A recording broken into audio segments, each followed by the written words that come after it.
Israel और फिलिस्तीनी में दोबारा जंग छिड़ गई है। इजराइल में हमास के 5000 रॉकेट छोड़े जाने के बाद इजराइल ने इसका खात्मा करने की ठानी है। जंग के दौरान अभी तक इजराइल में कम से कम 300 लोगों की जान जा चुकी है, जबकि 1600 लोग घायल हुए हैं। वहीं हमास के कब्जे वाले गाजा पट्टी इलाके में 232 जाने की खबर है और 1800 के करीब लोग घायल बताए गए हैं।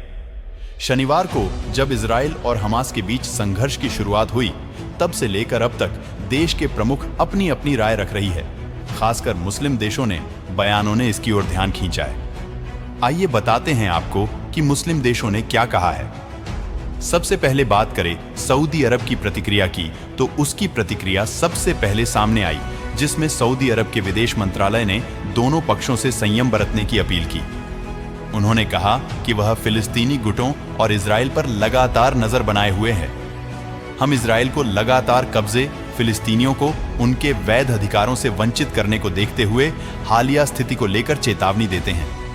इसके बाद तुर्की के राष्ट्रपति ने दोनों देशों से संयम बरतने के लिए कहा और किसी भी पक्ष के जान जाने की कड़ी निंदा की। तुर्की के विदेश मंत्रालय ने कहा कि हम इस बात पर जोर देते हैं कि हिंसा की घटनाओं से किसी को भी फायदा नहीं होता, तो वह ईरान और इजराइल के संबंध अब तक कभी अच्छे दौर में नहीं रहे। ईरान हमास के हमले का समर्थन कर रहा है। उन्होंने कहा कि हम फिलिस्तीनी लड़कों को बधाई देते हैं। यरूशलेम और फिलिस्तीनी की आजादी तक हम फिलिस्तीनी लड़कों के साथ है। तो वहीं पाकिस्तान ने भी इजराइल की फिलिस्तीन पर अपनी राय दी है। पाकिस्तानी कार्यवाहक प्रधानमंत्री अनवर उल हक काकर ने इजराइल फलस्तीन में बढ़ती हुई हिंसा पर चिंता व्यक्त की है। उन्होंने फिलिस्तीन के सवाल को लेकर भी जोर दिया और इसकी जरूरत को रेखांकित किया। इसके बाद नंबर आता है कतर के विदेश मंत्रालय का, जिन्होंने कहा कि वह गाजा पट्टी की स्थिति के बारे में चिंता व्यक्त करते हैं। उसने तनाव को समाप्त करने और शांति का आह्वान किया है।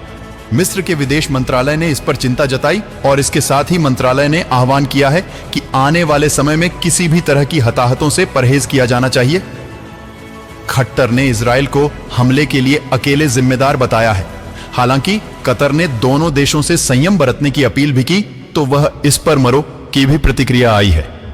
मरोक्को साम्राज्य गाजा पट्टी में बिगड़ती स्थिति और सैन्य कार्यवाही पर गहरा शोक जाहिर कर रहा है।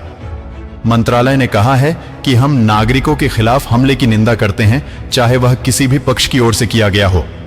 बहरहाल बता दें कि दोनों देशों के हालात अभी ठीक नहीं है। एक दूसरे पर हमले जा रही है। जहां हमास ने इजराइल पर हमला किया है, तो वहीं इजराइल हमास को खत्म करने की बात कह रहा है। अभी के लिए फिलहाल इतना ही। खबरों में बने रहने के लिए देखते रहिए ज्ञानी माइंड।